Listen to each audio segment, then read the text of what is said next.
We end day 3 with a matchup important for all the wrong reasons. Starting off a campaign 0-2 is rough enough, but when your next game guarantees somebody starting 0-3, you really don't want that to be you. That's the situation Oxygen and Wildcard both find themselves in this evening. Win and you can turn your stage around, lose and the odds start looking incredibly grim. I'm Caliber Jacob Anderson, he is Laxing, he is Foxay. We are at the end of day 3 and somebody has to end the day without a win through their first 3 games. Sure, we can touch up on the bad things here of obviously both teams, being 0-2, that they can be walking away here 0-3, but the thing is, we've seen enough times in Siege, I've experienced it, you've experienced because we've teamed together. Sometimes you got to get knocked down into the lower bit to really ramp things up, because once you have your back against the wall, then everything's on the line at that point. You can't lose anymore. You almost have to be perfect, and sometimes that works out, but other times it doesn't.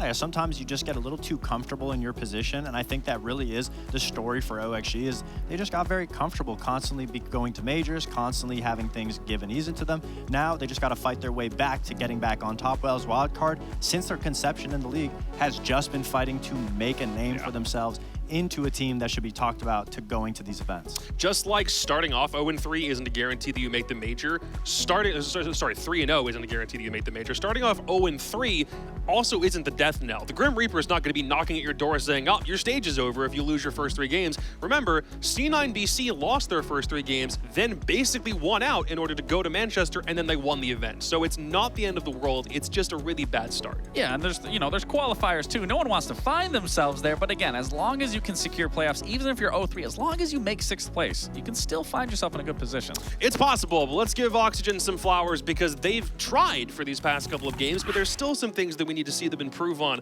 Lost 7-3 on Labs against Los on Friday, the second time ever Los has gotten a win in the NAL, and OXG did not defend well after keeping things close in that first half. Yeah, for all teams to lose to Los, you wouldn't have expected it would be OXG, and you got to ask yourself, if you're an OXG viewer, or if you're the team right now, is where do we go from here? You have to build the brand new foundation. Everything that we've seen so far of OXG just looks like executes defenses from prior rosters, prior M80 rosters, prior OXG rosters. It doesn't look like there's anything really original about this OXG roster besides the individual talent that they have been unable to tap into just yet. Yeah, and even for me, playing on Oxygen, now watching Oxygen, and back when we were doing it, I mean, you could see that what the roster was doing and how they wanted to play the game, and obviously kudos to you being the IGL and setting people up for success, but like players like myself and others, we would be able to understand what needed to be done. But now with this new roster, like you're talking about, I don't really see a lot. It's more just gunfights that are trying to win these rounds for them more than it is a strat that's heavily in favor. Absolutely, because we'll see in this clip exactly what we're talking about. OXG has a 5-man to 3-man advantage, and J9O just rings the dinner bell. I just got to pick, what are you going to do about me? OXG's response? Nothing. Diaz is upstairs going for a flank on Visa stairs. Another 1v1 that's been isolated that he doesn't even know the defender's there. Instantly lost. There's no trade, no help. J9O's still on yellow stairs. What's OXG's plan? I mean, I guess we're going to try to get him. So one player walks in through yellow, gets picked apart. No responses from OXG. And now, what's their saving grace? That they can shoot better than a lot of the teams here. Thank God they have good gun skill. Yogg walks downstairs. He's able to clean up the last 2 kills. I believe he gets a 4K for the round. And that just goes to show that OXG, their problem solving is not in the strategy. There's absolutely no problem solving in the strategy. They just rely on the gun skills to dig them out of these holes, even when they shouldn't have been put in that hole because they're in a 5-on-3 man advantage. Yeah, and it goes into what you were saying of rebuilding that foundation, because even if Yogg didn't win that 1v1, you saw the player up top, he wouldn't have been able to do anything. Then that guy would have to immediately rotate back down. They could have tried collapsing on that player, and yes, again, thankfully Yogg gets that 4K there, but this team has just solely been gunfights. Gunfights, gunfights, gunfights. Again, we know that them being gunners, that's never been something we've ever doubted them on, but every other part of the strategy for OXG so far has yet to really manifest in a way that I think makes sense to us, because we've been critical since the start. You had OXG at number 7 on your power rankings, so again, we're still hoping that they can get out of this hole that they've dug themselves. All they need is a really big shovel to do it. Wildcard are in a pretty similar position though, so that makes this interesting. They also lost on Clubhouse on Friday against M80. They were the only team last week to pick the same map twice in 2 days and lose it both times. Yeah, it's a little unfortunate because, we had these guys at the bottom. They're still obviously be at the bottom, but they showed improvement in that first game. It was looking like, great, this is perfect. But then we immediately saw them go into their second game playing the exact same map, and their tempo changed drastically once the team figured out how to play against them, and then they just look lost. They didn't look like they know how they wanted to play the game at that point, and they just ended up losing the game entirely. So now you find yourselves in an 0-2 situation, going against a similar team that's struggling as well. It's just really going to be a game of just mentality at this point and understanding where you've been going wrong the past 2 games. So let's just do something real quick. Let's go on the lab. Okay. Let's see what Wildcard is doing well, what's not working out. But we might need a little bit of a terminology explainer, because if you have to get into the minutia, the people aren't going to know what you're talking about. So let's dive into this real quick. So I want to talk about their front lines, their back line and their front line. Okay. Obviously, if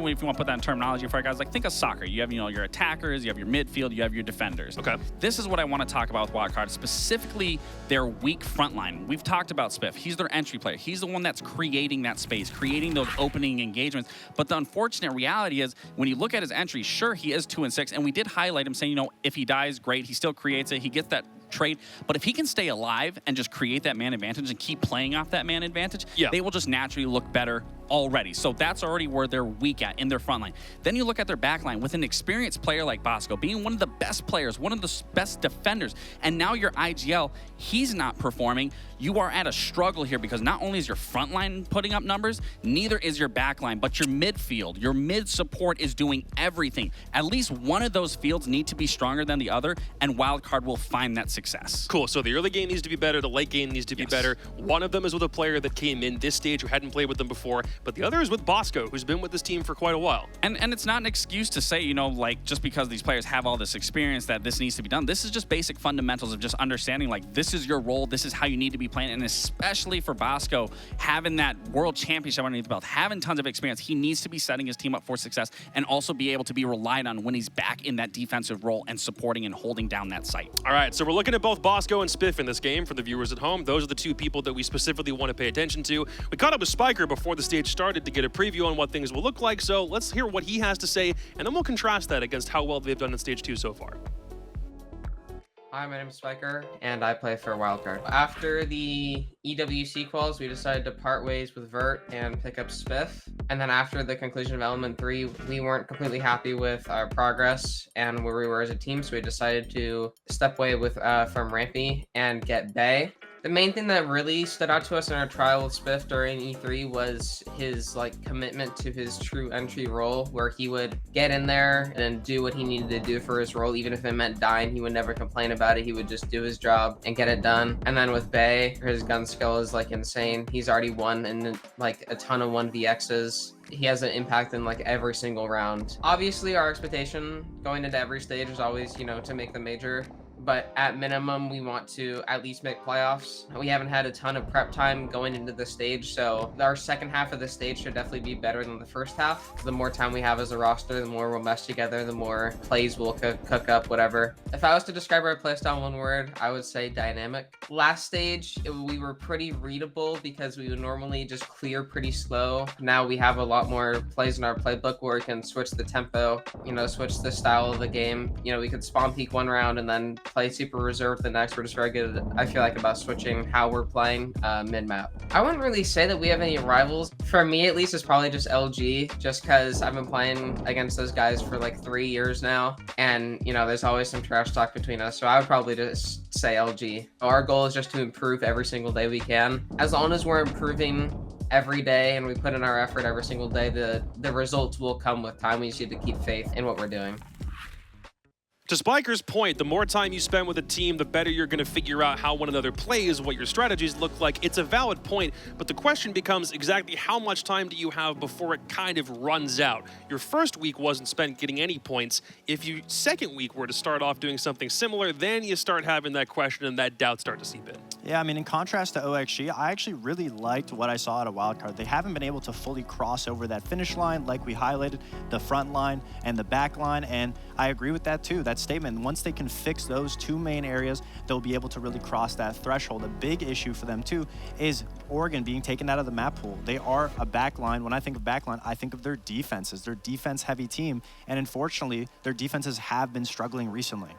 Yeah, I mean, it's a situation here for both these teams, again, to just really learn and take from what happened last week and just apply it here today, especially against each other. Both teams need this win here drastically, just for a mental level, just to be like, okay, we're actually doing something. We're winning. We're improving. Chalet, that's, you know... It's not Clubhouse for Wildcard, Thankfully.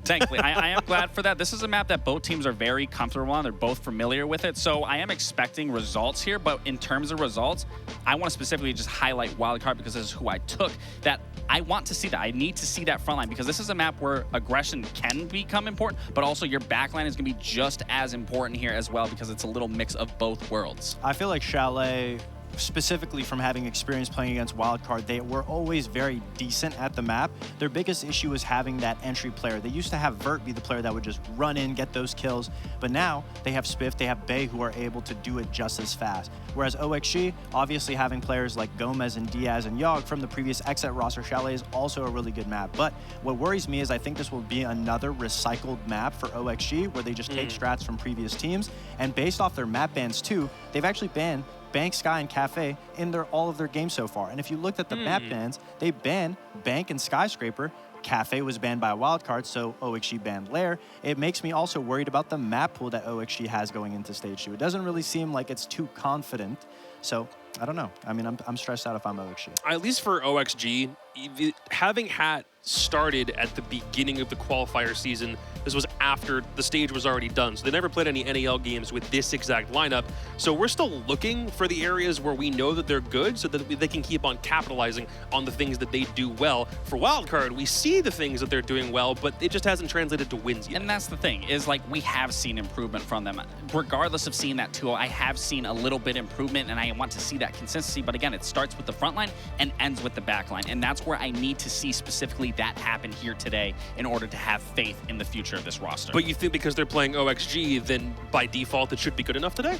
I would say it would be a little easier, but obviously what we've been seeing so far in the league, it's been very competitive. So you can't take anyone lightly and be like, oh, you know, this is going to be an easy game. They're on the same level as you. They're both on the same level because they can't get this structure down and get a general understanding of what they want to do. So you're saying that pick is a toss-up on who could win this Absolutely. game? Okay. I don't think you choosing one or the other, you're going to be right or wrong. I think it really just comes down to who's going to actually show up today and apply what's been learned from their losses. Yeah, I've definitely been sleeping on OXG, but with good reason. But like we talked about in the pre-show, there are certain situations that will kick you in the behind and wake you up, and I couldn't imagine a better scenario for that to happen than losing to Los. So if you're OXG, you'd have to kick things into high gear. I'm hoping that was a wake-up call in week 1, and let's get ready to see what they got for week 2. And again, just a reminder of what the stakes are for this game. Going down 0-3 is not the end of the world. You can recover from this. Beast Coast did it last stage. They won the stage, then won Manchester. Space Station, remember back in stage 2 of last year? 0-4 to start out and then still won enough, got to the qualifier and then went to Atlanta. It's 100% possible to come back from an 0-3 start, but it's still improbable. So can either of these teams manage to make it happen, win here, and then go through the rest of the stage? We'll find out because Parker and Jesse are going to walk us through. Ready? Thank you so very much. And yes, one of these teams must win. It is the stoppable force versus the easily movable object. And one of these teams will not be stopped, and one of these teams will not be moved, and one of them will pick up either 2 or 3 points, Jesse, and escape the basement. Cloud9 Beast Coast just did that in the previous matchup. The desk is evenly split between OXG and Wildcard. Do you think that their faith in these teams is well placed, or do you think there's a clear favorite between the two? I mean, it's interesting because the desk agreed that in the first week, they thought Wildcard played better. There were some stronger signs from Wildcard. The reason they differed in their predictions is that Fox has faith that the loss that OXG suffered will kick them into high gear that will allow them to bounce back. I don't know if I have that faith. That's a real faith prediction from Fox, eh? Obviously, it's his former team. He knows those players better than anybody else, so maybe we should listen to him. I certainly am sure that for the OXG fans, they're going to be hoping that that does kick them into higher gear. But I think one thing everyone will agree with is if we do not see Oxygen pick it up, this is going to be a very rough stage for them. It's going to be a Ying ban to start things off for Wildcard. They've been banning a ton of Grim, so I was expecting to see that. It's going to be a Capitao ban to follow that. Gonna be tough to see the defensive bans. I'm thinking maybe a Fenrir, maybe a Valkyrie. I did predict the Fenrir last map, and we didn't see it, so we'll see if it comes out this time. No, I just can't be right today. It's gonna be a zombie band out as well. With how many roster changes these teams have had, it is sometimes difficult to, we don't have a ton of data on what operators they like to ban. I get 1 for 4. Valkyrie will be taken off the board instead. So good to see a little bit of consistency from Wildcard, but broadly, the operators, whilst not what I expected to see, no real surprises. Capitao may be the biggest odd one to come on out. We've seen a lot of Capitao bans so far throughout the stage, but usually Capitao gets banned on Clubhouse, where you can use those fire bolts to dislodge a Rafters player. Similarly, Capitao would be used to clear out a library corner player here on bar games, but not going to be utilized. Ying can't be used for that task either, so that corner position could be very, very powerful for Wildcard as they start on bar and games. Very, very, very eager to see how these two teams do battle, as so many are. And the more that we get into this stage, the better understanding we will have of what the hierarchy is of the NAL. Now, spoilers inbound for those of you that have not watched all of the matchups today. Cloud9 Beast Coast found themselves in a bit of an odd spot early on because they only played a single match, but they just toppled Luminosity and got 3 big points, launching themselves up to 4th place overall. OXG and Wildcard are now in the basement alone. The next closest teams are actually LG, Alos, and Dark Zero, all of whom are sitting at 3 points apiece. So OXG and Wildcard, if one of these two teams win in regulation, it'll be a 4-way tie. The loser will still sit at 0 points. Honestly, if you're OXG, this is your only match this week. You're off tomorrow. This is not a must win, but you're starting to get to the point where if OXG wants to continue the reputation that this organization has, then they need to start qualifying for majors. Again, there's talent on both sides of these teams. OXG obviously having the more experienced players across the board, but that's based just on their cumulative experience. Bosco probably has more experience on Wildcard than everybody else in the server combined. But he's just one guy, and he can just do one guy things. He's had problems so far this stage with being as effective as I think Wildcard want. Will we see a bounce back game from good old Bosco? I'd certainly like to hope so. This has been not the start that either team have wanted, and I've mentioned that we might see a strong library corner position being held by Wildcard. Not so. They've decided to roam with 4 players on the top floor, but they've extended that roam towards Master, towards Piano. It's going to be just one player here at the top of Mezzanine. I believe that's Spiker, who's about to be pushed in by Yaga on the Monty as well. The flashbangs came out. He doesn't have a lot of players nearby to help him out from this position. Kansan's somewhat close. Top of library stairs. Can they actually get this kill, though, or are they just staring at him with the Monty? He just stands there menacingly. That's the whole job of the Monty, right? Gomez starting things off. Down goes the Spaceman Spiff himself. Spiff on that old Astralis roster that made the semi-miracle run at SI, but Spiff's value, unfortunately, has not been quite as high as it was on that Astralis team. Down goes Spiker, down goes Kansan. Bay and Bosco, last 2 left. Gomez, the only casualty for OXG so far. So the numbers right now favoring Oxygen in a 4v2. Because right now, Wildcard, I don't want to say are scrambling, but they're looking for an opening pick in this execute. And oh my. Bay eliminating Newers, Bosco dropping Diaz, and it's a tie game in terms of player count. Hat on 20 HP and Yaga on 29 HP. Bosco on 2 HP. Good lord. The only player that hasn't been touched just yet, unscathed at the moment, is Bay. Full HP, but a single headshot can get rid of him. He spies the Grim. Right now playing inside of games. Bosco watches from above. All he needs is the all clear. Diffuser going down. Yaga doing that one so gracefully. In back bar at the moment. Bay can swing on by. No, but Bay's caught in a reload. He flicks over to do some damage to Hat. Could have easily killed the Monty, but now a troubling sign will emerge. Littering the ground with goo mines, attempting to get an angle onto the Monty. There's goo mines in the way. Yaga will just play the waiting game and drops his shield. He can keep doing this just to get Bay off of this position. A very tough spot for the Legion to be in. All you need to do is litter the way again, but Yaga seems to have found an opening, and look at this interactive gameplay from Yaga as he finishes off Bay. and wins the round. That should have been Bay's kill to be had, but he was reloading. Talk about devastating timing, Jesse. It's really unfortunate the way that ended up coming out because they could have clutched that 2v4. They were in such a rough position. They made some brilliant swings to pull that back. I was a little concerned when they got off the plant. We saw Yaga start that plant. It looked like he almost finished it. Then he pulled off of it. Believe he was facing some pressure from up above. So he chose to change his plant position. He almost was punished from that as the swing came out. That would have won them the round on the side of Wildcard, but it's not to be. And then we got a Monty 1v1 in the post plant, which is maybe the least fun position to play in Rainbow Six Siege because if the Monty plays that correctly, as Yaga did, there's no way out of it. So, I mean, fair attempt coming out by Bay. He does get 3 of his own, but unfortunately, it'll be Yaga on the Monty coming out on top of it. A great start.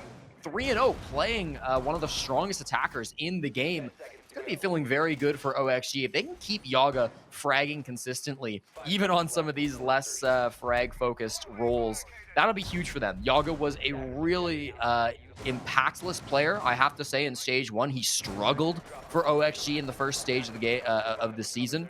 For him to make a comeback, it's really going to be an important part of this bounce back from OXG. If we see this team in playoffs, if we see this team competing for Montreal, it's largely going to be due to Yaga picking up and playing a lot better than he did in the first stage. This whole OXG team needs a shot in the arm. The one thing with moving Fox off of the team and then Dream as well being removed in place of Hat was that the main criticism of Oxygen was their lack of leadership. Well, who takes over as the leader of OXG? That's the thing. We've seen time and time again how often teams need somebody to lead them to victory. You can have 4 excellent players and 1 competent IGL, but the moment that you bring in somebody who can actually walk that team forward, then they don't just walk, they run.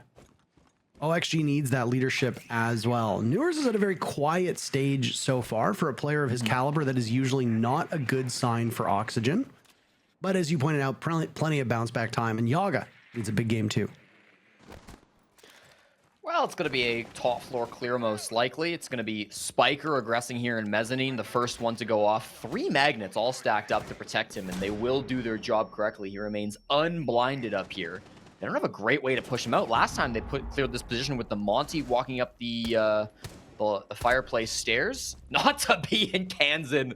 Punishes Newers, who takes 1 too many swings for the long angle, being shut down by what many would call as the best player on Wildcard. Time keeps ticking, Parker. These players on Wildcard, they don't need to move. Just sitting and waiting. Up the stairs, Gomez will go. Taken out. Hat dies as well. That was actually Hat. That was not Gomez. Betrayed by the player cams. Now it's Bay getting aggressive onto Diaz. OXG won that first round, but things are just really not going their way. Spiker is bleeding out, but has yet to die. Now he's finished off by Yaga. There's a grenade to do the work. These stairs have been the big issue for this OXG team. No! Gomez vaulting into Mudroom. There's a Capkin trap there, and now it's all up to the Yog Dog himself, who was over on those stairs and knows the work that he has cut out for him. Final 30 seconds, and he needs to find 4 players. Can he do it, Jesse?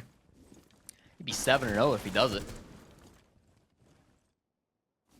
But that's a big old if. Can get into the site, not the wall that you'd want to, but he obviously has that hammer to break it open. There's nobody pushing library stairs. Bay is down there, but he's nowhere near coming for a flank. Nice shot through the wall, but it'll be Spiff inside a piano to shut him down. Well played in the end there. I really like the way that they use that combination between both Kansan and Spiker. A lot of people don't know this. I know I'm full with fun facts today, Parker. Kansan actually used to be a professional fisherman before he became a professional Rainbow Six Siege player. And he had a prime tactic where he would use his buddy Spiker as bait, and then he would get a ton of fish off of that. He would shoot a lot of the fish in the water like they were in a barrel as they came on up to try to grab that bait. It did sometimes result in the death of Spiker. You know what? That's going to happen sometimes, but it doesn't matter because the impact kills were there, and Kansan is sure to always get them. I think it's amazing the way, by the way, You've been dropping all these facts about where people are from and what they do and how they do it and yada, yada, yada. And then you said Kansan was previously a professional fisherman. And I was like, how do you know these things? I'm not sure if you're well versed in music, but have you ever heard of Nardwuar the Human Serviette? I have not, Parker. He is a tremendously famous and very funny Canadian interviewer who wears oftentimes tartan patterns and wears a Tam O'Shanter hat and has very big bushy hair and glasses and a high-pitched voice. And he constantly impresses everybody he interviews by having a very intimate knowledge of that person's life. Suspiciously so, some would say. So the fact that you knew all of this and then you were pulling out the, oh, well, you know, Kansan was a fisherman. And I was like, there's no way he knows that. That's all. I wouldn't lie on a broadcast. That's the one thing about me. Always truthful. Wouldn't lie just to make up a story. I don't believe you. Okay. We're going to the top floor bomb site, if I am correct. Yes, indeed. It's going to be a top site. This is a site that can often be difficult to hold without an Azami, but Kansan is on the castle to do much the same job. Nobody playing on those solar stairs, a position we saw being utilized very well earlier today by, I believe it was SSG. Some really powerful spots, but again, just not being held. It's been interesting where Wildcard have chosen to play their players. Not wrong to not put somebody there, but certainly a different decision than some teams would have made. We already talked about that similar decision with Library Corner. Instead, they're holding a lot of players down below. You can see Bay is inside the kitchen doing his best to hold that down. And then just throughout the site, Bosco inside a Master. Maybe the first one to get into a gunfight here is the Bees and Flashes all come out. They managed to gain control of Solarium. Bosco dies in the hand of Newers, who gets his first pick. Rocking the M4 in the hands of Striker. Was the newest operator.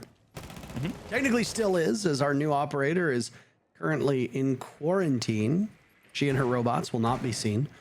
Olive Trophy, by the way, has been knocked off from those air jabs of Diaz. So anybody who attempts to rotate on the side of Wildcard, Rue Solarium down through Trophy will find themselves knocked around like a ship in a storm.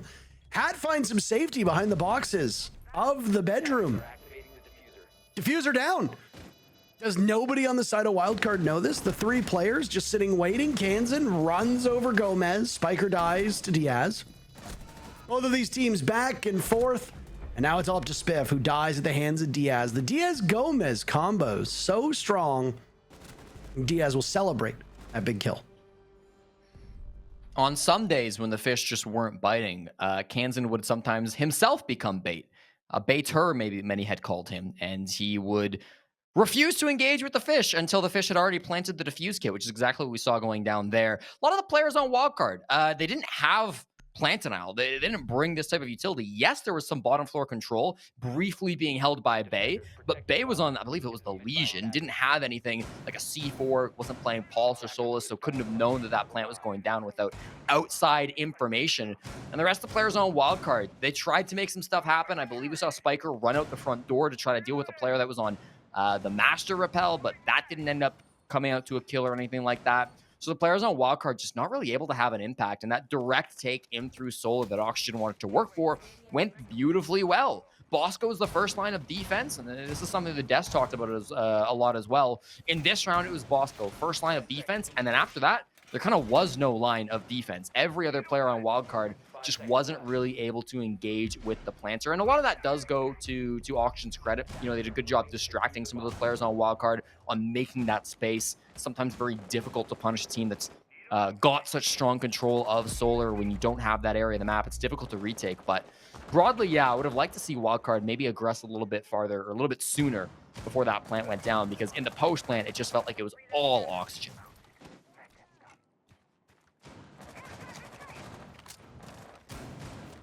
The camera's being brought out now, the CAMRS. That's the marksman rifle, present in the hands of Buck, but instead will be used by Brava, this trickster, with her drones. They'll be able to just grab utility away from Wildcard and render a lot of these secondary gadgets completely useless. We'll also see Newers running that recruit yet again.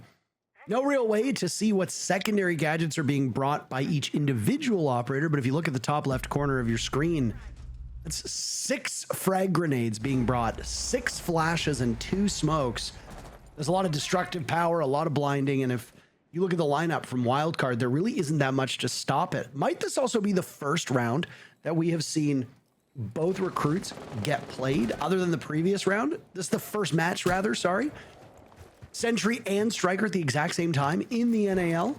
Admittedly, I do not have an immediate knowledge of every single round so far since these recruits have been added. I think of the NAL, yes. I'm pretty sure I've seen it in other regions, especially in off-season tournaments. You know, we had like Wildcard Restart and stuff going on throughout the off-season. So in Element even, Element 3. So I'm pretty confident I've seen it before. But in the NAL, you're right. This might be the first time it's been Striker versus Sentry. Yaga down below, shrugging off a bit of damage. Oxygen actually taking their licks. Newers is down for the count after Kansan had died earlier. Spiff, the one to do this damage. Now Yaga's a little bit farther back. Seeing those bullet tracers go down, he flattens Bosco, presses up onto him. Bay trades that one right back as it's Bay inside of the main lobby. Diaz gives OXG a numbers advantage once again as both Diaz and Gomez watch over library upstairs. Just want to give a shout out to OXG for fixing their names this time, by the way. No Buttermilk, no The Boss, whatever else they went by. It's just Spiff and Bay in a 2v3, Jesse. Yeah, this time is starting to get a little bit low, but they certainly know, do they? The trade is good enough, but oh no, they only downed the Damos. They can pick up Gomez unless they come back. It was all a bait. Bay now in a 1v1. Hat has Diffuse Kit though. He's starting to get this plant going down to the ground. Can Bay clutch it up? Bay will just creep up, but he sees the leg of Hat. Hat didn't really know where he was coming from, and at that point, sunk costs. Baby, you were already so far through that you have no choice but to continue soldiering on. Back and forth, these teams like to go, but Wildcard right now with the edge in terms of their gameplay. Smiles across their entire face, but they'll tie it up with that win. A brilliant 1v3 from Bay, perfectly capitalizing off of what Spiff was able to do, and then the time just too low for Hat. He thought he could stick it, almost got it done. Bay has been the best player for Wildcard so far in this stage of the NAL. He went 20-16 last week, and now putting up some pretty solid score lines as well. 8-2. The newest member of this team from Quincy, Illinois, has been absolutely fantastic. Yes. Any more fun facts here? Who knows? Maybe I'll sprinkle them in. I'm not gonna give them to you all at once. I really do appreciate you drip feeding me these things. Wouldn't want you to get too full.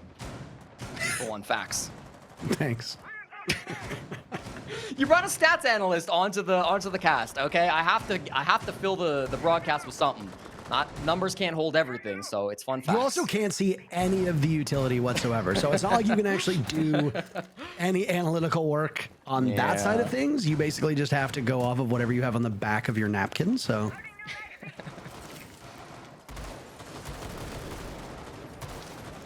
Well, round number 5, Parker, it's going to be kitchen once again. And the name of the game, as we always talk about, is going to be top floor. When you're trying to hold this bomb site, top floor control is so vital. A bit of soft breach from Oxygen, no dedicated soft breaching operators, but I have to imagine Newers will have that secondary shotgun.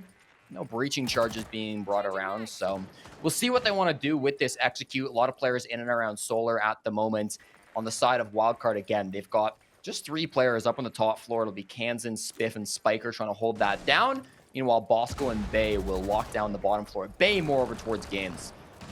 This position inside of Master on the hard wall that we saw Bosco playing earlier is going to be, once again, likely the opening pick. It's Kansan this time, though, who's playing that position. Can he make the moves to punish this repel in? We'll find out.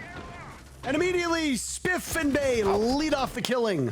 There could be one more to be had as the Frost has no choice but to retreat. Bay a second kill. It's been an excellent outing so far for Bay. To the halfway point of the round, the Malusi of Bosco able to get away as Diaz looks for a kill. Can't find it though. Slaughtered by Kansan, who has not relinquished control of this part of the map. Spiff with the final kill as well. And Wildcard win that one flawlessly to take the lead. Wow, just domination as they could not get into Solar. They thought they had some kind of an angle, but clearly not. Really impressive stuff. Spiff picked up a couple of kills. I thought it'd be Kansan because he was the guy that was farthest inside of Solar. He was in the room to try to contest them, but I believe it was a longer angle that came out that did punish those repels in. And this is the problem, you know. Sometimes when you ban out the Ying, you ban out the Capitao, it'd be really difficult to get in the map on Chalet. These are the operators that sometimes allow you to do so, but with them both banned in this game, it's been very difficult for OXG to actually get in the map with control. There it was, Spiff going for a big play, swinging out from Master. And then again, just holds two separate angles on the players repelling in. There's a reason why a lot of teams don't like repelling in through Solar. They'd rather go in through Library. At the end of the day, it's not the decision Oxygen made. They decided we're going to go directly in through Solar. And sometimes when you do that, if you don't flash out Master, if you don't have the pressure to stop those players from swinging well, you're going to get hard punished. It's been a very frag-heavy matchup so far, as I think we very much expected when you look at these lineups. OXG has been very frag-heavy themselves as they've gone through a bit of not an identity crisis, but has changed around their identity to try and match their roster a little bit better. When you look at the 5 players on OXG, it's not that they lack structure and wouldn't benefit from a good structure, but if you end up, what's that thing? It's where it's, if you battle a pig, they're going to drag you into the mud and beat you with experience. What? I think with OXG, when they get dirty, when they get into the nitty gritty and they start fighting fire with fire and take gunfights, it's very challenging to beat them. Newers in particular, on a wide variety of operators, can win his ones against really strong opposition. The meta may not suit Newers and OXG as well as it has in the past, especially when Newers was on that Finca role that a lot of people would point fingers at, but it still allows Oxygen to get some frags, and that's one thing that Hat never had a problem at on any of his previous teams. So introduce a little bit of structure. I think the sky could be the limit for OXG, but they've obviously got their hands full at the moment with Wildcard. This clash is going to be a problem a little bit later on into this round. Once they get in towards the bomb site, it's 5 anchors, all of them basically inside of Wine, one just in the hallway next to it. That allows some space for this Twitch drone of BS to get the default cam and get some intel. There's a lot of soft reach going around on this top floor, and with 5 people in the basement on the side of Wildcard, expect a potential flank that could come up later. You could walk up the snowmobile stairs, you could come up West Main. There's a couple of different paths, library stairs as well, for these defenders to try to make a play, and there's typically not thought to be really 5 super strong defensive positions that you can play in the site. They may just try to hold it down. It's likely to be a very late execute coming from Oxygen with all 5 players alive, and in that chaos they could thrive. But at the end of the day, this is going to be a very chaotic final 30 seconds. The way that they are holding on this defense, you see even just Bay and Spiker stacked up in the hallway. They're going to be in very close quarters, and that could allow a lot of multi-kills to come out from Oxygen. Now, where this push comes out is yet to be seen. Looks like it's going to be Snowmobile, maybe down the stairs, could drop the hatch as well. Won't really be a pressure out going towards Wine. It's going to be a main breach execute down the stairs to try to plant just behind that bookshelf as the drones come on out. Can Wildcard reaggress and get these kills in the chaos? A great question to ask. Zoto canisters will freeze any entry points down towards that blue portion of the map. Out go the smokes, grabbed by magnets. Yaga runs in, destroyed by Kansan, pulverized, and another from Kansan. So long range. That's a nice line of sight, and one that will be coming to a ranked game very, very quickly on. Bay now the one doing some serious work as Hat, Diaz are last 2 alive. Bay dies to Hat, but Wildcard, how about that? They grabbed the first half, 4-2. I believe they call him Kansan Yankari. A crazy 3K coming out from him with a great angle. The smile on his face, knowing that he was the main key point in that hold. I really thought they were going to have to go for some kind of a flank, do something, because they weren't holding inside of Snowmobile, as it often is difficult to do so. They weren't going for a flank. They had 5 players, either in the blue hall or inside of Wine. They were so clumped up, but they just used the intel from the clash. They used their magnets to stop the smokes and the flashes from doing their jobs, and Kansan held an angle. OXG, they pushed 2 players down the same staircase. The breach player from Hat wasn't really able to accomplish anything. Then the library stairs flank came in really late. Diaz dropping the breach came really late. It just was a very discoordinated execute from OXG that got hard punished by one guy holding an angle. Kansan, brilliant with that TCSG. All credit to him. But I just didn't love the way that Auction pulled off that execute. It felt like they maybe could have utilized some more of those back angles, hit wine from some other angle, maybe use that soft breach a little bit more to try to get a vertical pick before you execute, have some kind of answer to the clash. None of that happened. Wildcard out on top in a 4-2 half to start Chalet. They're going to be feeling pretty good.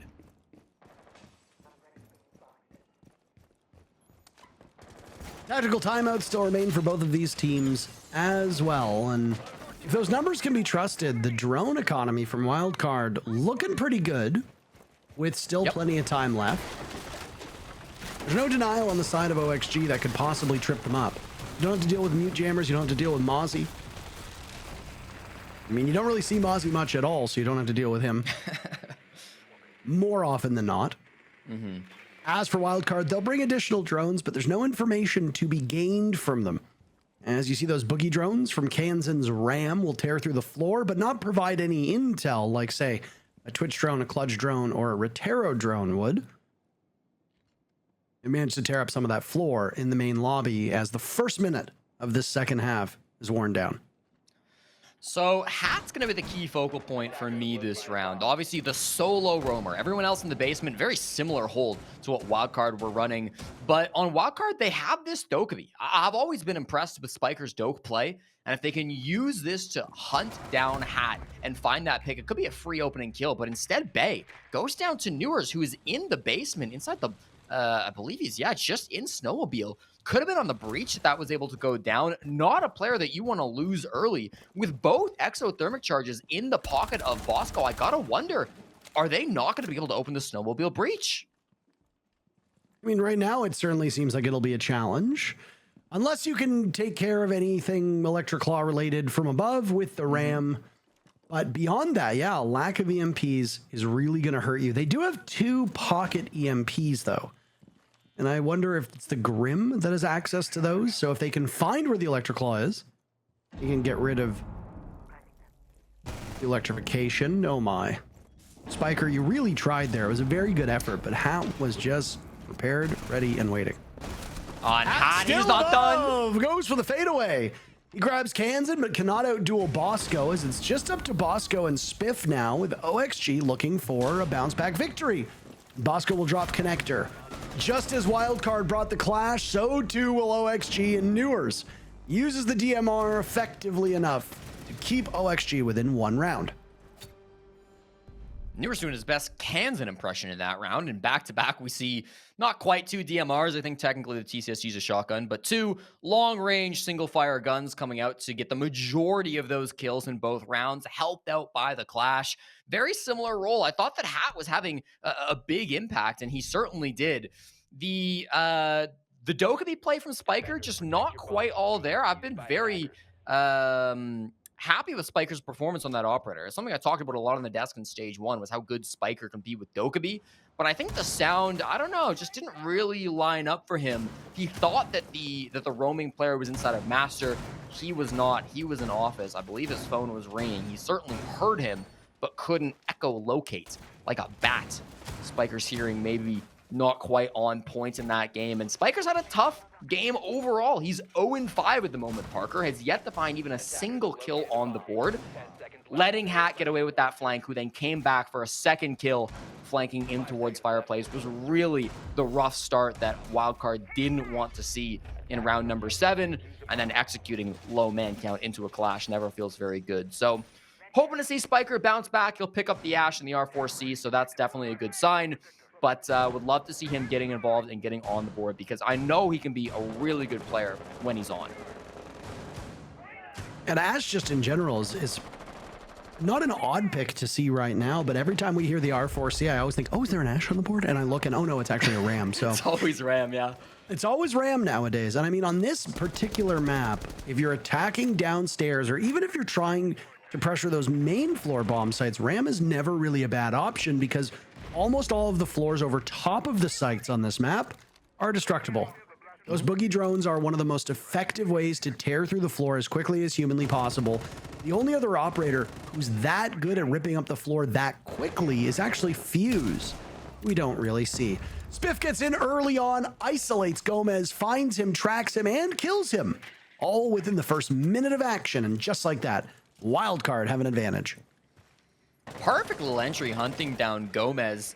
A new sight for Gomez. Last week he was 3-0 on defensive entry. He was perfect on the roam to get those opening picks. That trend will not continue into the second week of NAL. The Deimos makes his life very difficult. Spiff didn't even need to use one of his tracks. They just had a good drone on him. And sometimes that's all you need. That means that Spiff is going to have all 3 Deimos tracks to both find out the rest of these players who might be extending over towards mezzanine like Hat, but also during the execute. I mean, it can be very advantageous to get a pick either below the bomb site and get a vertical pick before you fight and go for the push, or even just during your push as you need to find those players when you go for the execute. Spiff's looking for more. A nice attempt and almost a flick that costs Yaga his life. Followed up on by Bosco. Yaga wins both of those engagements, though. Now, they will follow. In the ground, OXG is tightening this one up very, very quickly. Just 2 members of Wildcard remain. And 2v4. Up the stairs, Spiker will go, but the main obstacle is over towards Library. Newers thought he had something going. Spiker gets both of them. Good Lord, you called him out on this roll, on this operator. And right now, he's making it work. He has to retrieve Kansan, who'd been finished off inside of Library, and will be picked back up from the dead. Yaga almost gets 2 for his trouble with that Nitro cell. And Kansan, who was down but not out seconds ago, has to win the round for his team. Wildcard was starting to put together a mighty fine map. The first half really helped them, but from here on out, it might just be OXG. They've won 2 in a row and they've tied the game. Huge round from the Yog Dog. They're not eating the dogs tonight. That was a huge play from him to kill 2 players on the Library stairs down the defuse kit. And you'd expect him to play around that defuse kit with the shotgun. It's such a strong position. And of course, that's exactly what Wildcard thought he was going to do as well. So they went to pick up their player inside of Library, but oh no. Yogg instead chooses to push over into games. He lands that C4, knowing that that was where the player got downed. A really well played round by him. And if the last player alive on Wildcard hadn't sprinted to their death inside of the site, he likely would have gotten the last kill as well. Could have been a 4K if he'd come back for the flank, timed it right as defuse kit was being put on the floor. Really nice, and that ties things up. It's now 4-4 with back-to-back successful defensive rounds from OXG. They have very quickly got themselves back into this game. Anybody's matchup at this point. As Wildcard with 10 seconds remaining, you're going to make quite a lot of swaps. Hey, going from Flores to Flores. Nobody saw that one coming. Bosco on just 2 kills. Spiker's 2 kills came in a very high-stakes situation in the round that just transpired, but ultimately ended up being quite impactless. Bay sitting on 12 kills. That is a terrific mark for a player who is still brand new and is a rookie at the tier 1 level. 32 kills then through the stage so far, including his last week's stats. Very quickly on pace to, he can maintain this. He's one of the best fraggers inside of North America. In the interview, Spiker said they picked him up because he's got ridiculously good aim, and I think we're definitely seeing that. His consistency has been huge for them as well. In round number 9, they've got to attack onto Bar Games, and it's going to be a far side clear as they enter in through Kitchen. They're going to enter in through Solar and try to clear out these roamers. Newers might be the first one to get into a gunfight if they are up there on the top floor. It's actually so far just been kind of a basement and main floor push thus far, though. It's going to be interesting to deal with these players who are currently above them. Here we go now. Spiff and the Buck of Kansan clearing through the top floor, clearing through Master, and Newers immediately shuts them down and gets away with it, too. Just fall back and watch the top of blue stairs. Wildcard is really struggling on this Chalet attack. Chalet's been picked, actually, not as much as you would think, but is a very defender-sided map with all the times that it's been played. Coming into this, it was extraordinarily lopsided. That obviously bodes well for OXG. Wildcard, when they were on defense, they won their half 4-2. Oxygen already won 2 rounds of the 2 that they have played on defense and are situated decently well to pull it out yet again. The obstacle on blue stairs that was Newer's and deployable shield has now been lost. He also loses the magnet next to him, and Newer's cannot play as static in that spot. So what does he do? He turns tail and runs to the bomb site with the rest of his teammates, and with only a minute left on the clock, you can safely sit there and hunker down and wait for Wildcard to come to you. Yeah, Yaga and Hat are still up here instead of Library. They're going to be a big problem. They've got Grim Bees to try to solve these issues, but instead it's the Magnet to catch the Bees and Bay to be caught by Yaga. They push in now, but they're in absolutely a ton of crossfires. They try to get into Mezzanine. There goes Hat, but a trade being looked for. It's a team kill instead. How does that happen? Yaga dies to Gomez. Did that just break the round wide open for Wildcard?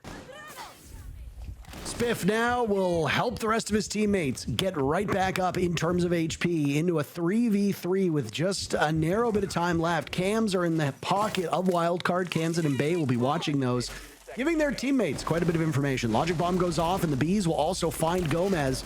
But Diaz swings and wins. Gomez in as well. Bosco needs to save the round with only 5 seconds to go, but he won't get it done. Again, Diaz and Gomez working so well together as they have done their whole career. And OXG wins yet another round, and they take the lead. Looking so much better on this defense. We saw the struggles early on, but they continue to swap as the attackers just can't seem to get a hold of Chalet. OXG maybe feeling really good about this map choice. I was a little concerned at the halfway point, but Oxygen, they're comfortable on Chalet. They're on a 4-game winning streak on this map. They haven't lost it since Stage 2 last year. They've made some roster moves since then, of course. So with this 5-man lineup, they've never lost this map, even with the 4-person lineup, if you ignore the most recent Hat pickup. They were really confident with this map. Wildcard, on their end, their last play on Chalet was an 8-6 loss to Fluffy Aimers in their own off-season tournament.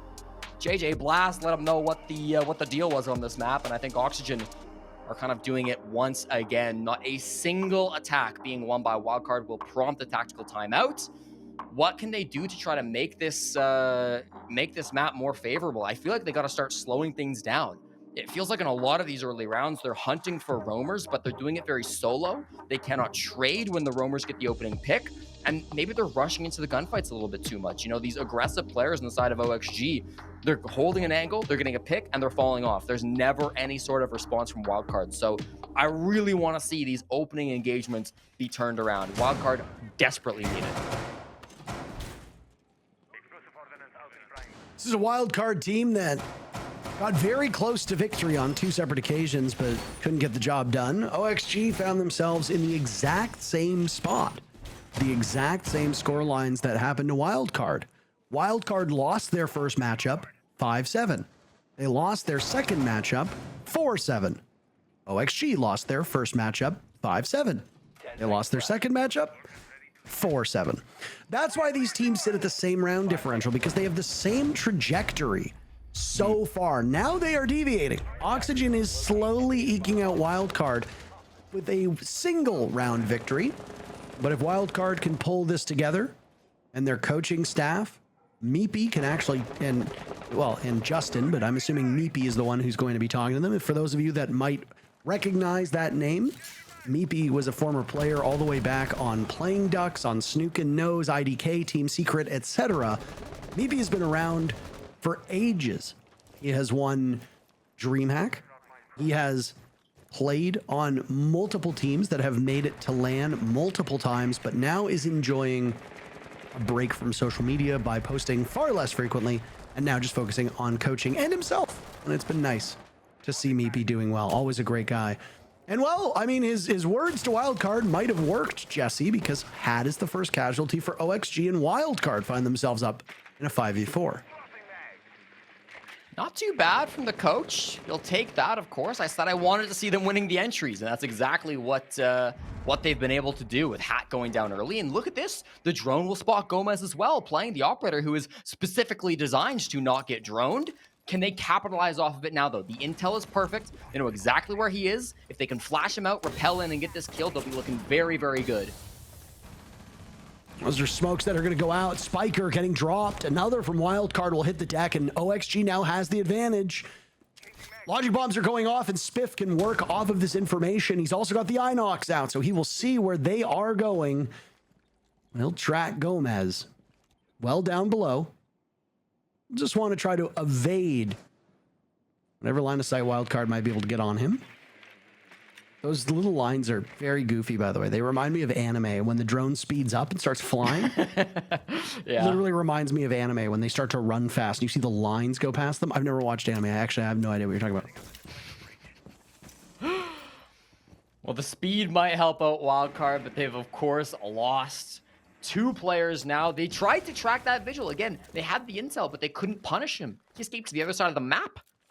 Zipped away as fast as those drones seem to zip away, but they've got the breach open on the boiler wall. If they can get the plant down here, they're in a good position. They have dining control, they have the plant control as well. Barring any disasters, like a flank from Gomez or a big plant denial play, they should be able to get an execute, but this shield's actually going to be a problem. I didn't know the shield was here. This is going to need to be dealt with, and I don't know if they have the utility for it, Parker. Diaz is sitting far enough back that those flames will not have any real effect. All the while, Wildcard die elsewhere. Bosco held at bay by those same flames that were down by the deployable shield. Separate Goyo canister, but ultimately same result. Bosco walks in, takes way too much damage. He dies. All the while, Spiff has made this one much closer, but Gomez breaks their spirits. OXG prevent Wildcard from coming back on that round. And it's OXG on match point. The tactical timeout, not enough. Yes, they got the opening pick. They did what I asked of them, but then they immediately lost 2 in return. They had the intel on the Vigil, but they let him get away. There was no cutoff. There was no player that was able to catch the player on the drone. They simply had to get in through solar, and they weren't fast enough. They didn't actually get that opportunity presented to them. When the Vigil left, they couldn't do anything about it. So then what happened? Well, halfway through the round, when they're trying to go for their execute, Vigil flanks. Oh, that's a dirty way to get the opening pick, too. I don't even know if we could count that, but I suppose for the stats, we will. It just didn't result in enough. Newers got aggressive to make that plays. Again, Gomez flanked inside of Kitchen. And then in Dining, got the last pick as well onto Spiff. If they had just caught him when he was roaming up inside of Faster, they could have done it. But there was no cut. There was no catch. He made it back and played that round perfectly on the side of OXG. It's been a very, very tight matchup between these teams, but OXG looking to be getting back into form.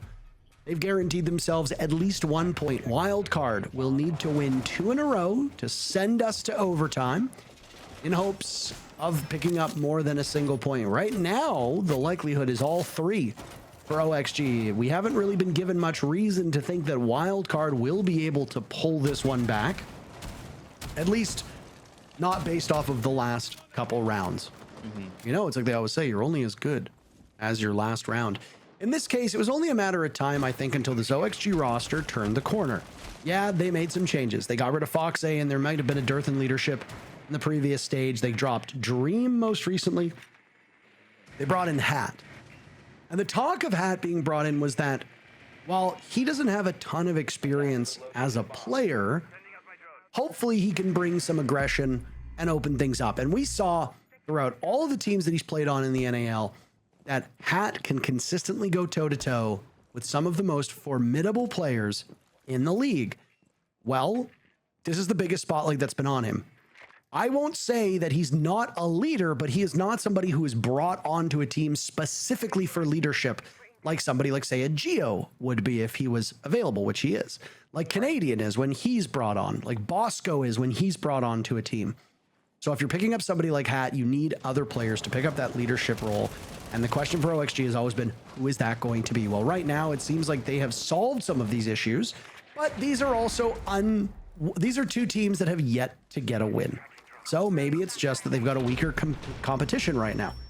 Either way, one more round for OXG to pick up 3 big points, and this is not going well for them. Newers gets 1 kill, but Diaz and Hat both die. Newers will join shortly thereafter. And Wildcard, Jesse, are seemingly finding their stride in this round. Just as you say it, though, don't be too over-eager. Yaga in a very strong position. The breach is not open, so of course we're going to see that big play coming out does get punished by Spiff, though. That leaves Gomez in a 1v3. They're likely to know he's down below. Once they clear through the bomb site, they know for sure now, and Kansan with a big swing will keep Wildcard alive in this game. They finally did it. Not only did they catch Hat on the drone, not only did they get the entry pick onto Hat, but then they were able to convert it into a round win. Finally, something goes according to plan for Wildcard. They successfully are able to work intel and turn that into opening kills and turn that into a round win. Is it too little, too late, though, Parker? That is my question, because with OXG still having their tactical timeout available, they're going to be able to spend all these 45 seconds to craft the perfect defense to play for round 12, and there's not going to be much that Wildcard can do because they're not going to know the site. Well, I mean, this is the right time for you to take this time out, right? You might as well.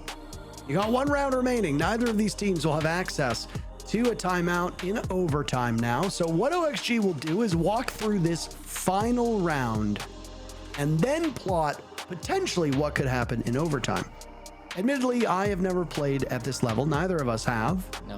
And while previous commentators I've worked with have intimate knowledge of how timeouts work, all you and I can do is speculate.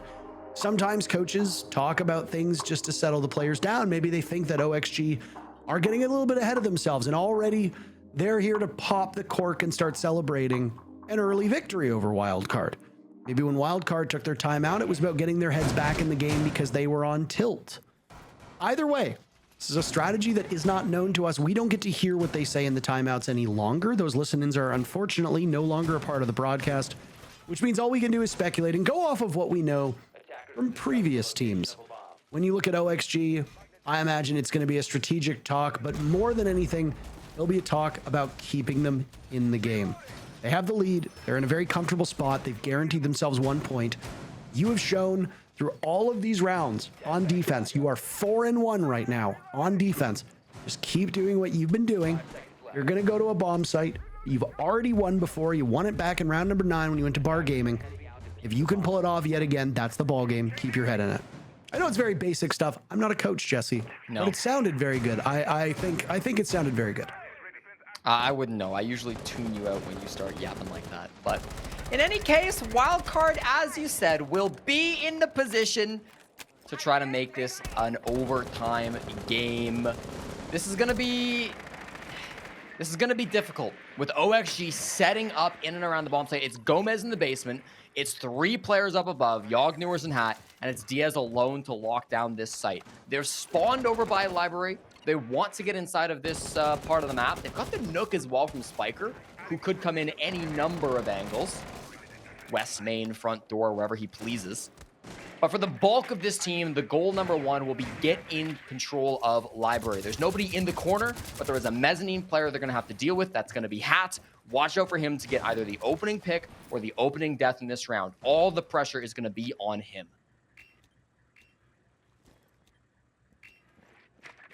Lots of cams to be had. Not only do you have the 6 remaining pocket cams, now down to 5, you've also got the clutch drones that are brought from Kansan's Bravo with the para in hand too to do some serious damage. What gadgetry can you hack? If you look on the side of OXG, they don't really have a ton. Yeah. Right? They don't have a bulletproof. They have 1 bulletproof camera. My apologies. You can't hack the Warden, as funny as that would be. You have to figure out which of these Malusis you want to take. Hold on a second here. Spiff is actually getting the diffuser down, and Wildcard might be stopped, but they've got some pretty good coverage. OXG trails in number. Gomez will bleed out. Only 2 players remain from OXG, and Spiff cannot get the retrieval here, as Spiff is the hero, but Newers has something to say about that. He has both the kills so far, as his final Adreno Surge will end. Everybody back to full HP on the side of Wildcard, and Newers being harassed by that death mark, and he cannot stick that diffuser as much as he wants. As now there's a drop over towards the window. He knows there's 1 player above him, still being antagonized by Bay, who's been outstanding so far today. For Wildcard. Newers with a nice pick on the Kansan, but he's all out of time. It's a Pyrrhic victory on the round, and my God, we have overtime, Jesse. That we do. The tactical timeout doesn't do Oxygen any favors either, and that means that Wildcard are able to put together a successful attack. I'm not sure what they said in that tactical timeout, but if they were able to predict the bomb site that was going to be brought by OXG, they might have said, guys, every time they play bar games, they're roaming. They're sending players up towards Master. They've got players in the basement. If we can just hold Library from the windows, we can jump in big window and plant, and that's exactly what they did. Very little plant NAL being brought out. I don't think there was a single C4. There was no smoke. They didn't have any utility to actually stop that plant. We saw the swing coming out from the sentry to try to stop it, but that was being held perfectly by the window player. It was just a very simple execute from Wildcard. They brought it back to basics. They hit the site. Your ranked teammates could pull off that push, but that's exactly what you need to do when you can recognize what the defense is trying to do. OXG didn't have any players on site. They had no tools to stop that. Sometimes the simplest answer is the best one.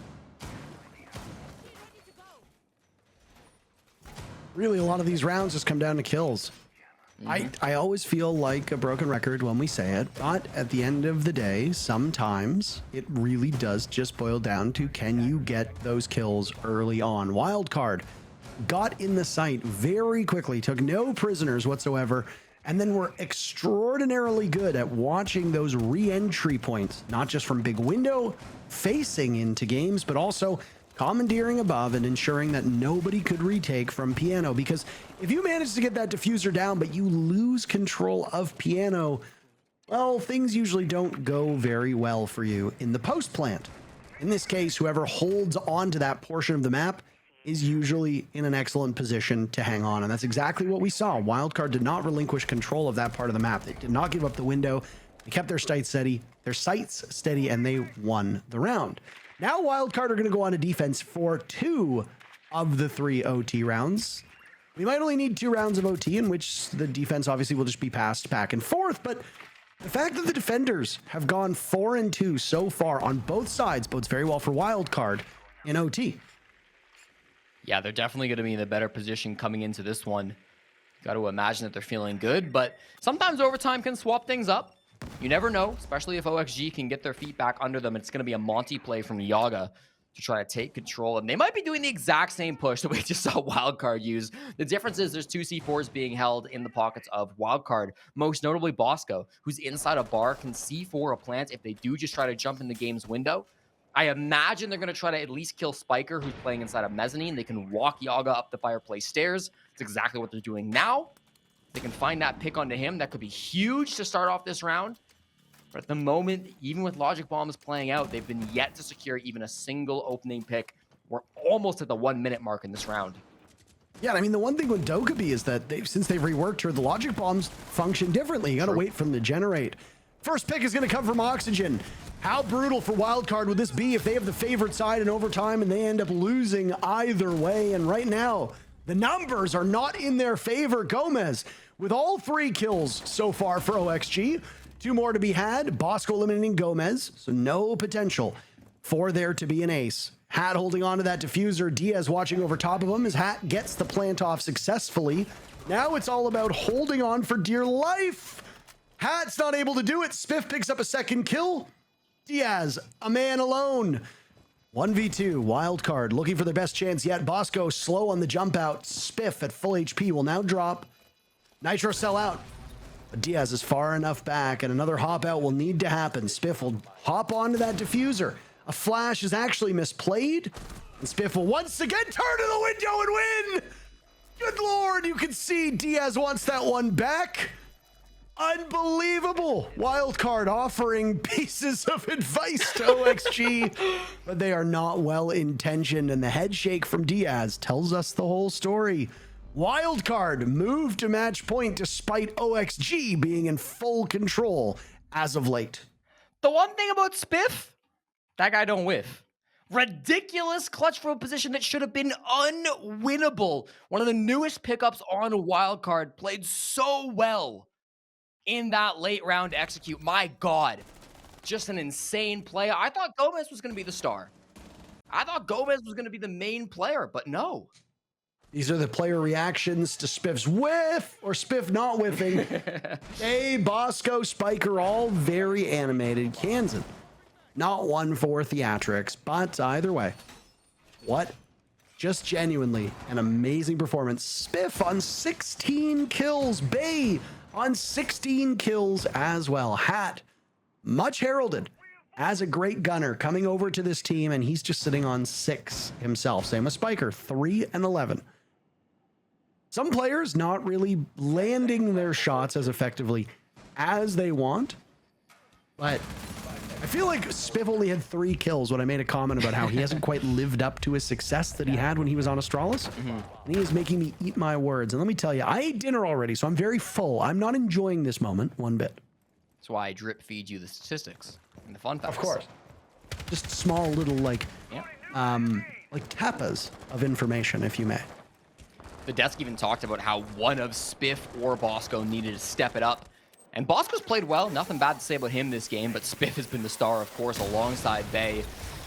What can you do when they're floating like that? They have to now attack onto the basement. They'll get the wall open a little bit faster than the last time we saw this bomb site. Pretty successful to get that open. They've got 4 smokes and a glass. So Parker, you don't gotta be a tier 1 analyst to figure out exactly what the strategy is gonna be here. They're flooding the site with smokes. They're trying to plant inside the breach. They're trying to cover with the glass. The problem is Diaz on the Warden. We'll see through those smokes. We'll be able to go for swings. It's vital that they can kill Diaz as this execute begins. And it'll be Bay now watching along as these yellow silhouettes begin to emerge. Diaz the first kill. Bay, good coverage. Kansan dropping Diaz. OXG fighting for their lives. Bay doing serious work, and it's all up to Newers to keep his team in this.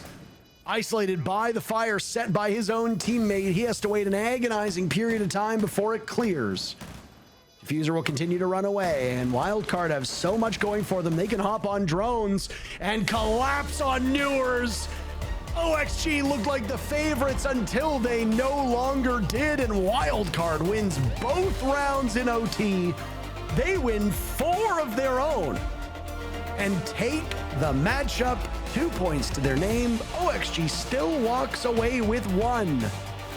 But it's OXG alone at the bottom of NAL after our 3rd play day as Wildcard pick up 2 points and can start to climb the standings. From the brink, OXG, when they swapped the defense, looked like they had the game in the bag, but a couple attack timeouts come through. They force the overtime, a ridiculous clutch from Spiff in round 13, and then a beautiful chef's kiss execute on the basement in the final round. Kansan hitting the back was massive. The glass play was perfect coming out from Bay. Just everything rehearsed to a T. It's one of those pocket strats. They didn't need to bring it out until the very last round. But that was the most important one. They get it done. 8-6 over Oxygen, who now have 0 wins still. They have a point, as you mentioned. No longer sitting with 0 points on the standings, but they're not going to take much solace in that. They are still looking very, very rough, and especially with how winnable this game was, they're going to be kicking themselves after a performance like that. And the thing with Oxygen, Jesse, is that they're off tomorrow, so this single point is all they get for the first 4 play days of the stage. There's not a lot of time left. OXG only have 5 opportunities after this to start to climb those standings. Their window to the major, it might already be closed, but if not, it's closing really quickly. That's it for our matchups today. You and I are done, but we've still got a desk to break down the action, and we'll waste no time getting to them. Hey, it's great. He can't come in. Yo, I have a cam for the hatch. Hold it, please. Last cam. Hold on. He's bottom main still. I'm typing. He's walking down main, He's lit. Yes! Let's go! We won! Evan! Evan! Oh my God, bro. Listen. Every time there's food downstairs, I'm gonna have the game of my life. Is what it is. Every time, bro. 4 consecutive rounds in a row to close out Wildcard's first win of Stage 2. OXG gave them a real fight. It was OXG's game to lose at a certain point because they were on match point far before Wildcard ever forced match point themselves. And for a game for 2 teams that hadn't gotten a win up until this point, for it to go to overtime is some sick poetic justice. Listen, before we touch up on, I'm so confused by the call-outs right there. It's like someone get on the cam and then someone's, I'm typing. That was so funny. He's typing to say like GG, like, you know, he's like, are we about to win? All right, I'm typing. I'm pre-messaging. What is he supposed to be, the guy that's supposed to be on the cam? I mean, I think if you're Wildcard or either team in this position, you really just wanted to get a win. So, of course, Wildcard coming out on top, they probably felt ecstatic. I mean, we saw it in those final moments. But I really think Wildcard was the better team in this matchup, so it's good that they did come out through overtime and was able to bring it back. But man, was it a sloppy game. Back and forth, mistakes on both sides, so many questionable plays, so many post plants that ended up being thrown away. It was just, who could not throw harder? That really was the matchup, unfortunately. I'll say Wildcard definitely looked from like a strategical point, like they looked far better than what Oxygen was bringing, but still, I mean, you said it best. This was just some situation of who's going to fumble first, who's going to throw the round. Sadly, there were so many instances. It was just, we were in the back questioning, like, why would you do that? Why did he do this? What just happened? And it's just like, I don't think either team, regardless of getting a win, like that's great, you got it underneath your belt, success, but I don't really think any team should be happy here because it looked so piss poor. Are we getting XF East Coast fries from this game? Or is it not that bad? Except Beast Coast. That's an insane. That's a long time ago. I wouldn't say any of these guys are on a level of, you know, back then at the bottom of a LAN league, but I definitely think both of these teams have growing pains. We like what we've been seeing from Wildcard. They still are on that trajectory. Things are being a lot closer than they need to be for Wildcard Saber. As for OXG, unfortunately, just still looks like a stick in the mud. Yeah. To your point about Wildcard, what they had to do to improve, the goal was either get the front line or the back line to be better. We did see some gradual improvement from Wildcard, especially in that first half. Yeah, this round specifically here, this is what I was talking about, where the back line needs to be strong, and thankfully Bay ends up getting a huge triple here, but you gotta look, this was a 2v1, and Bosco in that situation could have easily coordinated with Bay what they need to do here. Shout out to Yaga for playing this beautifully, but they end up losing this round. It goes back into that back line of Bosco. Yeah, and this round right here is a beautiful defense from Wildcard. They actually have the Clash holding down on the main stairs, being able to lock down everyone from OXG. And what does OXG's problem solving do? Nothing. They say, let's just go through it. And they run into a Clash while the Cade is all the way in the back of Wine with a beautiful one-way. And the Clash is slowing everybody, and you are just cannon fodder. You are just walking down the stairs. There's no thought process of how we're going to get through the Clash. How are we going to get around the Clash? Maybe we go from the backline. There's just nothing. So I don't understand who's making these decisions on OXG, but obviously, like, it is the wrong decision. There could be so many decisions that you could choose from, but running into the Clash with nothing to help you get through it, I just can't understand where that thought process would come from. OXG's decision-making was just weird in that round overall. There was 5 anchors from Wildcard all on the basement bomb site at a minute and a half left in the round, and it took them so long to figure out like specifically what they wanted to do. There's a lot of questions for Oxygen heading into any part of this stage coming up, and to Parker's point, they don't play tomorrow. They're gonna have to sit with this for a while. Yeah, they have to sit to watch it, and obviously we wanted the big wake-up call. I mean, it's week 2. The bell's ringing. If you guys don't show up week 3 to get some type of points, it's going to look really grim for the rest of the stage, and obviously you don't want your year to end just looking this bad. And obviously, you don't want your year to end in September, bro. Of course, and obviously if you look at the statistics, again, what is true is their individual playmaking is still there. Newer's having 6 opening kills. How can you have such a phenomenal player consistently getting these rounds, and then you guys aren't able to convert? It's a very disgusting position to be in. But granted, I will give kudos to Wildcard. I said one of 2 things needed to change. Their backline needed to change or their front line. Fortunate enough, Spiff was having one hell of a game. On top of Bay, I believe they both ended that, I believe 16 kills or a little Bay bit was of, at 18, Spiff was at 16. So, yeah, massive improvements. Spiff, massive improvements across the board. I mean, that's what I want to see going into tomorrow. But again, I mean, Bosco had very poor moments here, but he also had strong moments. It's just about finding that consistency within those 2 in their roles to be able to accelerate this roster, because there is high hopes for this. It's just a matter of consistency. Well, speak of the devil, and he shall appear. We have Bosco on the line to talk about how this game went. Dude, congratulations on the win. It's good that it finally happened, even if it was a couple days later than you would have preferred. Talk to me about when OXG was on match point. You have 4 rounds in a row from that point, including both rounds in overtime, to close this sucker out. What did you say in the back? What specifically happened in order to make sure that this was a dub and not a slide as soon as they got on match point? I think it came down to the timeout that Meepy took.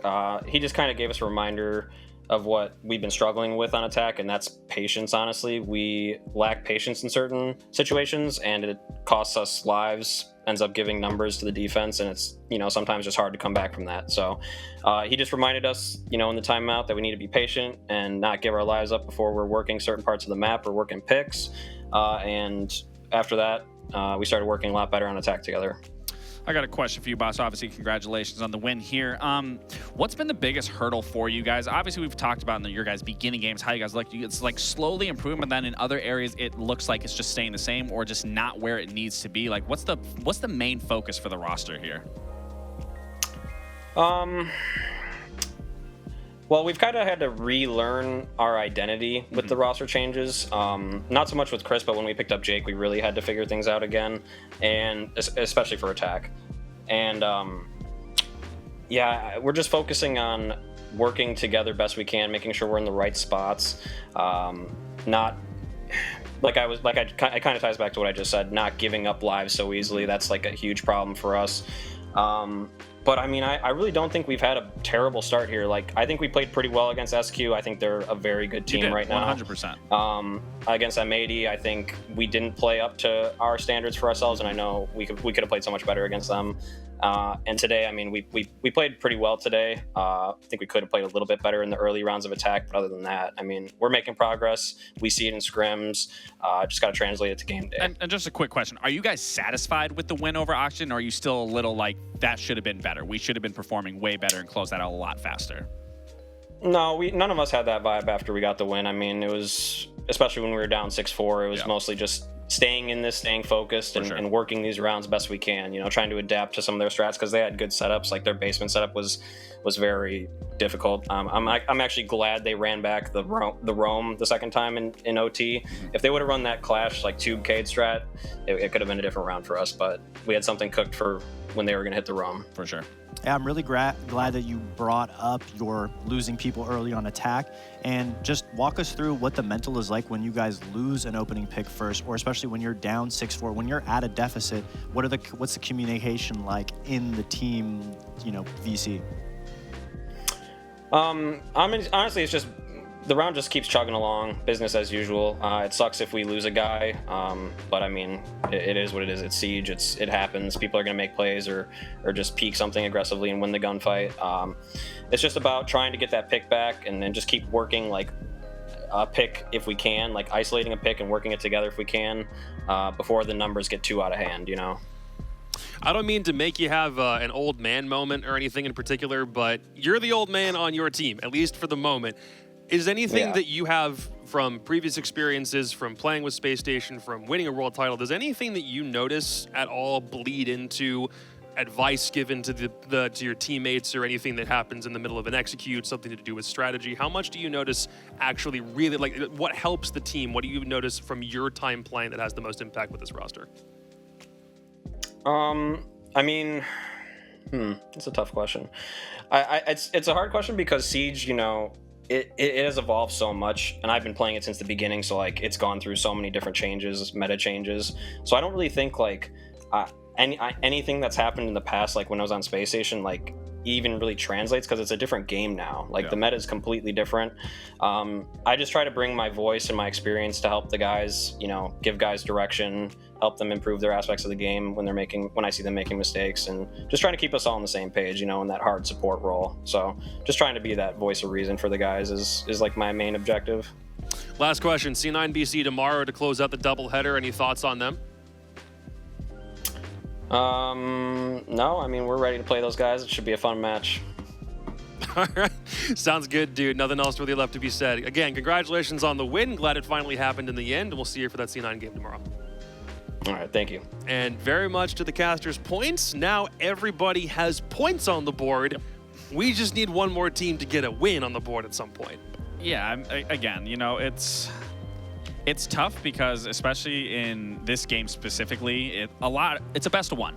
You really have to show up that day. There's really no room for a lot of error, but in some situations, obviously, if you're like Sonics, there is room for error. You have a little wiggle room, but when you find yourself at the bottom, there's not a lot of wiggle room, and you really have to take advantage of these best of ones and get the best map that you can have success on and just quickly identify these situations or problems throughout this stage to end up securing a playoff position. Sure. Yeah, I'd say the more you start to lose, it isn't really an issue when it comes to your gameplay. I think the hardest battle is always going to be mentality. Yeah. Digging yourself out of that hole, pulling yourself back, letting yourself know that even though you're at the bottom of the standings, it doesn't mean that you're any less worthy or can be any less prepared to battle and take a win from one of those top teams.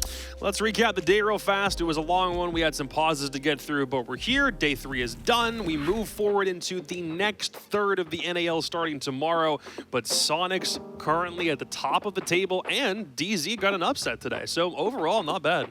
Yeah, it's really nice to see how competitive across the board every single game is. I think the closest game that we saw to a stomp was the SQ DZ game, which was a 7-2.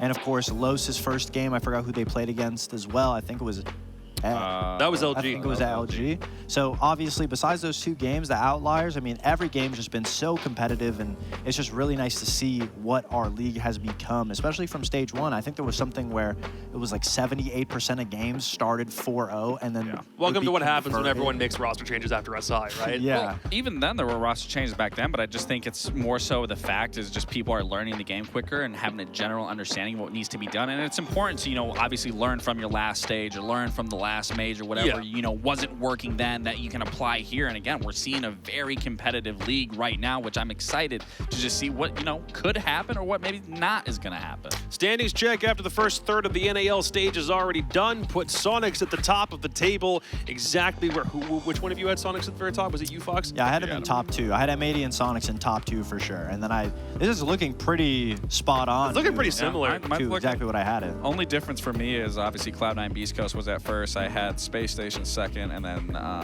M80 third. So, I mean, it's roughly looking pretty close. The bottom, obviously, is, I'd say it's a surprise because we have Los and LG higher up. And one thing that I'm very happy to see is that all of the teams that are slowly getting wins, which is the majority of them and finding success, I love that the meta has transitioned from a place where it was just pick up the players that have the best statistics and that can just shoot, and let's get 5 shooters.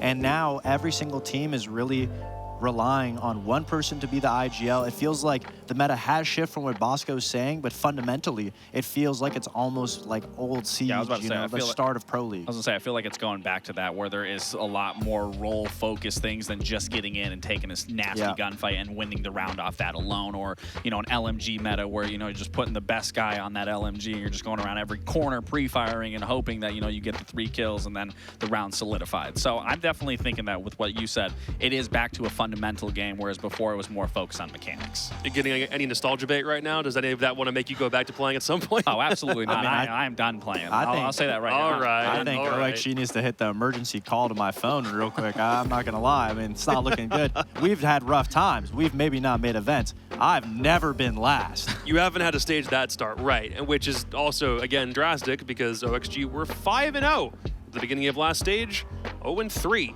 to kick off stage 2. Hopefully they can improve on that. But they won't be able to do it tomorrow because they have the bye. We won't see them until next week. Los come back into the fold after having a bye today.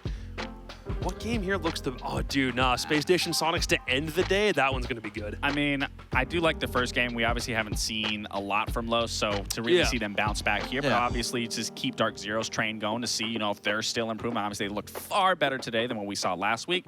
But then probably I would say the SSG Sonics is probably the match of the day, in my opinion, and those other two, I would say are going to go one way over the other. I'm really excited for that first game because I feel like I'm a Los believer. I feel like they have a good fundamentals, good foundation. Sure. You're right. DZ looked really good today. So putting them up against each other is going to be scary.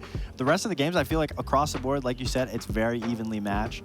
So yeah, I would definitely say match 1's probably piqued my interest the most. I do think that because we've got Sonics and Space Station, number 1 versus number 3, to have that game being the one that ends the day. Thank you for having just a main event slot. Just perfect. Just the Siege script writers just decided, you know what? Day 4, send them up. Thank you so much for that.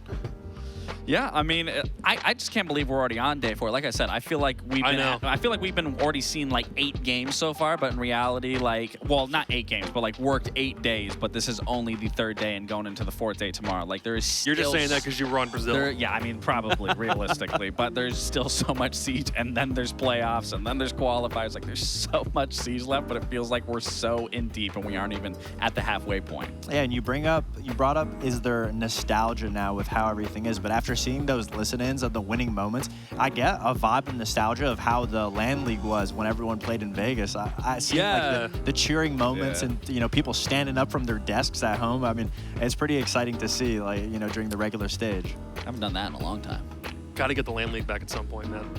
I mean, in the absence of a LAN League, what we can do is send a couple of teams to the upcoming LAN, which is the Montreal Major. That happens in a couple of weeks, and by the end of week 5, we will already have a couple of participants going. By the end of week 6, we'll know who our LCQ participant is. That's exactly what we're fighting for. We're not quite there yet. We still have so much more stage left to go, and that will resume tomorrow. Same time, same place, right here in Philadelphia, Pennsylvania. Thank you very much for joining us on day 3 of stage 2.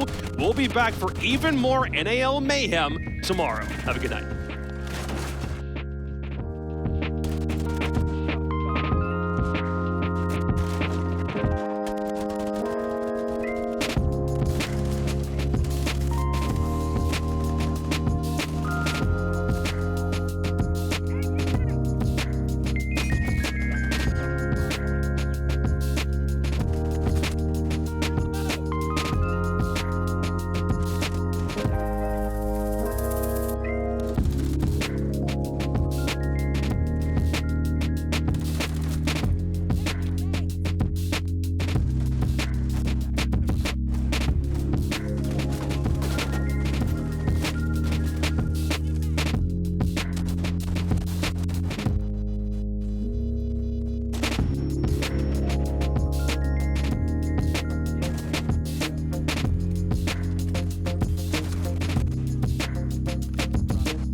It's total calamity, total mayhem inside of the server.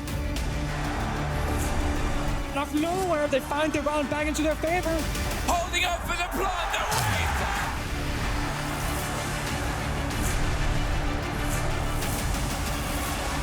And I think he might just find it!